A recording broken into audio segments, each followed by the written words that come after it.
"Christopher, you're a disgrace to this family. Leave, you're not wanted here." Those cutting words pierced through the air, spat by my own father amidst the celebration of my brother Alex's wedding. The humiliation stung deeper as Alex remained silent, a silent accomplice to my expulsion. Anger boiled within me, ready to storm out when a plea for help interrupted my departure. A staff member, desperate in a moment of crisis, sought my aid. In that unexpected turn, my father saw me for who I truly was, and it jolted him. My name is Christopher, one of two brothers in our family. Growing up, our father, a stern lawyer, favored Alex, leaving me to perpetually chase his shadow. No moment of leisure existed in our lives. Every second was dedicated to lessons and studying. Even the simple joy of playing with friends was a luxury denied. Despite my relentless efforts to meet my father's lofty standards and match Alex's achievements, I perpetually felt inadequate, a constant disappointment to my father. The pivotal moment arrived with the entrance exam for a prestigious school, a futile attempt to win my father's approval. When I inevitably failed, my father's silence towards me solidified, his attention solely on Alex and my mother. Left to navigate the shadows of neglect, I found solace in my mother's unwavering support, but they persisted, exacerbated by Alex's indifference. Determined to forge my own path, I departed silently after high school, leaving only a note for my mother. Striking out on my own, I secured a job at a hotel where I could both work and live. It was there, amidst the bustling corridors and transient guests, that I found the freedom and fulfillment that eluded me at home. I get to focus on what I need to do, Christopher. Another mistake? How many times do I have to tell you? I'm sorry, I'll fix it right away. Get it together, Christopher. Michael, the hotel manager, was relentless in his expectations. As a mere high school graduate thrust into the real world, I constantly found myself on the receiving end of his reprimands. Yet, amidst the criticism, I persisted, striving to prove myself in this unfamiliar terrain. Unlike my father's harshness, Michael's feedback was constructive. His praise, when earned, fueled my determination to excel. A significant moment etched itself into my memory at the dawn of the new year, the busiest time for the hotel. After completing the requisite training, I was entrusted to work independently. That year, the influx of guests seemed greater than ever, stretching our resources to their limits. The chaos of serving dinner guests, either in the bustling dining hall or through room service, reached fever pitch. Despite being a novice, I tackled my duties with fervor, aware that my learning curve came at the expense of the hotel's smooth operation. Then, a minor crisis struck on New Year's Day. A colleague fell ill, leaving us short-staffed. I doubled down on my efforts, pushing myself beyond the mandated hours to keep the hotel afloat. Just when it seemed we had weathered the storm, disaster struck. The kitchen sink's pipe burst amidst the dinner rush, plunging us into chaos. With no plumber available on New Year's Day, the situation grew dire. Michael's frustration mirrored the mounting tension. In a moment of desperation, I stepped forward. "Michael, can I try fixing the plumbing? I'll sort it out." Though met with skepticism, my offer was our only hope. With a hesitant nod, Michael relented, allowing me to take charge. Unbeknownst to many, my time at a science-focused high school had equipped me with a unique set of skills, including rudimentary plumbing knowledge. Drawing on this background, I set to work. Half an hour later, the once flooded kitchen was restored to order, the crisis averted through a combination of determination and unexpected expertise. I had somehow managed to fix the pipe, I announced breathlessly to Michael. He rushed over, turning the faucet with eager anticipation. Water gushed forth, a testament to my makeshift repair. The room erupted in smiles and praise. "Great job, Christopher. You're my pride and joy," Michael declared, his words washing over me with warmth. Growing up under Michael's guidance had been a revelation. Together, we navigated the challenges of New Year's Day at the hotel, emerging victorious. The sense of fulfillment I experienced that day left an indelible mark, shaping the person I am today. 15 years flew by, and I found myself fully immersed in my role at the hotel. Then, one day, a letter arrived from Mom, breaking the silence that had settled between us. It bore news of Alex's impending marriage. Though I had drifted apart from Dad and Alex, Mom's plea for my presence at the wedding tugged at my heartstrings. Reluctantly, I agreed to attend. The venue, a luxurious hotel, mirrored Alex and Dad's penchant for extravagance. As I arrived, clad in a trusty suit, I couldn't shake the feeling of being out of place amidst the elite gathering. Perhaps Alex's bride, a woman of impeccable grace, was a product of Dad's networking or a strategic alliance. In the waiting room, surrounded by faces of high society, I found myself an outsider, observing from the periphery. With no one to engage, I became a silent observer, watching the intricate dance of privilege and power unfold before me. As I locked eyes with two familiar faces, a sense of unease settled within me. His expression was unmistakably displeased. Dad and Alex approached, their presence looming over me. "Why are you here?" Dad's voice, deep and commanding, echoed through the air, stirring memories long buried. "Is it so wrong to celebrate Alex's wedding?" "Oh, by the way, congrats, Alex," I replied, trying to diffuse the tension. Alex's response was muted, his conflicted expression betraying the strain of our family dynamics. "What have you been up to all these years?" "No doubt some worthless job," and his words cut through the air like a knife, his disdain palpable. "Christopher, you shouldn't be here," he continued, his tone dripping with contempt. Mom rushed over, attempting to intercede. "Come on, Christopher is here to celebrate. No need to be so harsh," she pleaded, her desperation evident. But her efforts were futile, drowned out by Dad's unwavering judgment. "Enough, Mom," Dad asserted, his voice a thunderous decree. "Christopher, let me make this clear. You're a disgrace. I don't want you ruining Alex's celebration. Get out." Anger surged within me, fueled by years of neglect and rejection. I hadn't wanted to come to Alex's wedding, and yet I found myself subjected to this humiliation. "Fine, I'm leaving," I declared, my resolve firm. As I turned to exit the waiting room, a voice called out, halting my retreat. A wedding staff member approached, urgency etched on their face. "What's up?" I inquired, curiosity mingling with frustration. "It seems we have an unexpected guest for today's wedding. We're short on seats and food," they explained hurriedly, their concern evident. Everyone in the waiting room looks worried. Emily, the planner, and the parents-in-law staff, their faces etched with concern, awaited a solution. Caught between indignation and duty, I hesitated, uncertain of my next move. "I see. Is that what's going on? Emily can't handle it alone, and they're asking for my help.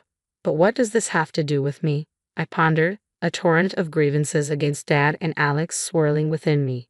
Yet amidst the resentment, memories from the past surfaced, softening my resolve.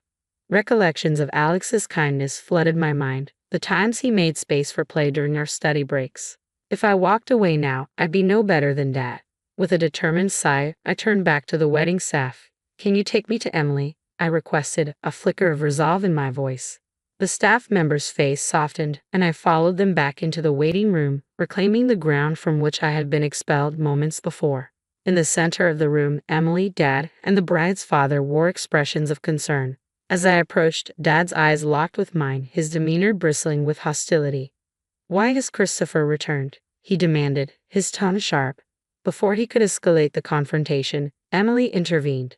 "General Manager, please help us," she implored, her urgency palpable. Dad's shock was evident as I calmly revealed my position as the general manager of the hotel chain. Since joining the company during its nascent stages, we had expanded to hotels and wedding venues nationwide. The very hotel we stood in was under my oversight. "I think I can handle this," I assured them, dismissing Dad's protests with a wave of my hand. "Dad, I'm busy right now. We'll talk later." With a sense of purpose, I turned to Emily. "Relax, Emily.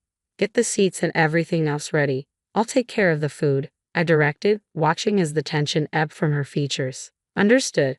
I'll leave the food to the general manager and handle the rest," she affirmed before rushing off to execute the plan. With all eyes on me, I exited the room and sought out my friend, Chef Jackson. "Hey, you in?" I called out as he emerged from the kitchen. "Christopher, what brings you here?" he inquired, his curiosity piqued. "I am here as a guest today. My brother's wedding is happening here, but we're one meal short. Can you help?" I asked Chef Jackson, hoping for a quick fix.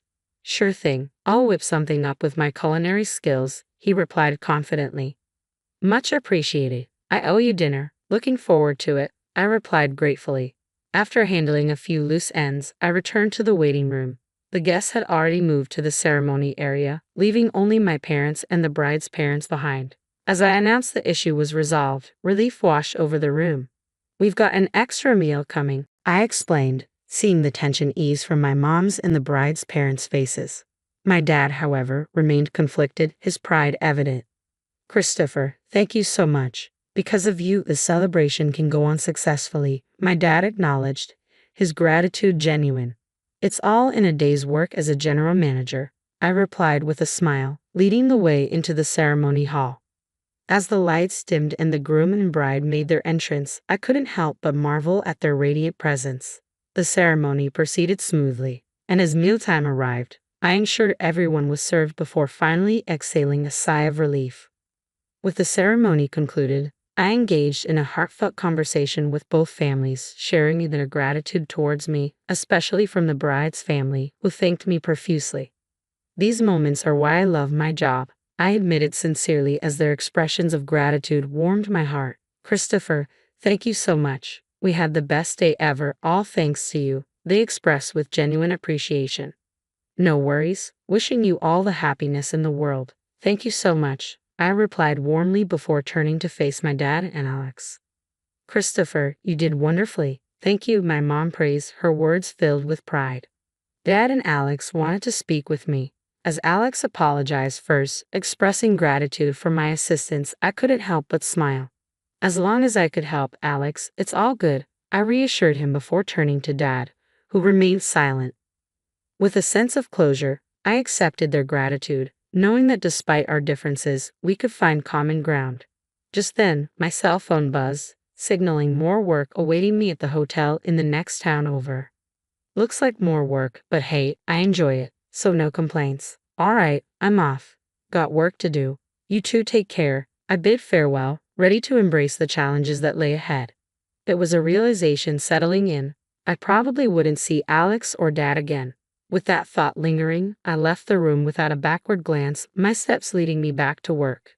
3 days post Alex's wedding, I relished a rare day off, reclining on the sofa with a steaming cup of coffee, my moment of bliss abruptly interrupted by the doorbell's chime. Curious as to the visitor's identity, I made my way to the door, only to be met with Alex's unexpected presence. "Alex, what brings you here?" I inquired, surprised by his appearance. "Sorry, I got your address from Mom. Wanted to talk to you, Christopher," Alex explained, his tone tentative. I welcomed him in, brushing off any concerns about the tidiness of my home. As I poured him a cup of coffee, Alex expressed gratitude, taking a slow sip. "Thank you. Smells good," he remarked, attempting a smile. As we settled into conversation, Alex's demeanor shifted, his gaze unwavering as he broached the topic at hand. The next moment he apologized, I recalled, puzzled by his sudden change in tone. "I'm really sorry for everything," he admitted, catching me off guard. Initially taken aback by his unexpected apology, I struggled to comprehend his motive for making the trip in person. "Hey, it's all right, Alex," I reassured him, attempting to alleviate any tension. But Alex wasn't done yet. With a sense of vulnerability, he began to share his innermost thoughts and feelings. "You might think I'm the older brother who can do anything, but I envy you, Christopher," he confessed, his words striking a chord. Silence enveloped the room as Alex's confession hung in the air, leaving me at a loss for words. His admission took me by surprise, shattering preconceived notions and revealing a side of him I had never seen. "I had no idea you felt that way, Alex," I admitted, a twinge of guilt gnawing at me as I processed his revelation. "That's just it. It's not your fault, Christopher," Alex reassured me, his weak smile betraying a depth of emotion. In that moment, a sense of understanding washed over me, bridging the gap between us. "Alex, I'm sorry. I never considered that you were struggling too," I confessed, my own remorse surfacing. My brother's smile, though faint, spoke volumes. "That's just it. It's not your fault, Christopher," he reassured me, his words echoing in the quiet room. With a newfound sense of empathy and connection, we found the words to express what had long been left unsaid, strengthening the bond between us.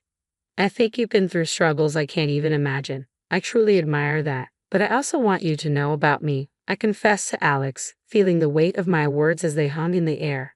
Taking a deep breath, I paused, gathering my thoughts before continuing. Alex listened intently, his silence encouraging me to share more. Breaking away from our parents and becoming independent wasn't easy either. The beginning was really tough, I admitted, recognizing the parallel struggles we both faced. It's true, we both have our share of hardships, Alex acknowledged, his response genuine. It was clear that he had more to say, but I found myself at a loss for words, unsure of how to offer guidance or reassurance. Unable to conjure up wise counsel, I spoke from the heart. To be honest, I think you should do what you really want to do, Alex, without worrying about Dad, I suggested, hoping to offer him some semblance of clarity amidst his inner turmoil. As Alex absorbed my words, a sense of relief washed over him. You're right, Christopher. You've helped clear up my inner turmoil. Thank you, he expressed, gratitude evident in his tone. No, thank you, Alex, for coming over, I replied sincerely, accompanying him to the door as he departed with a promise to return for coffee. A month later, a letter arrived from Alex, detailing his decision to leave behind his career as a lawyer in pursuit of his passion for glass craftsmanship. Despite facing disapproval from Dad, Alex found solace in the support of his wife and newfound motivation in his chosen path. As I reflected on Alex's journey and our evolving family dynamics, I couldn't help but feel a sense of pride in the bond between siblings. Lost in thought, the sound of my mobile phone's alarm jolted me back to reality, signaling the start of another day on the path I had chosen, in the job I had embraced.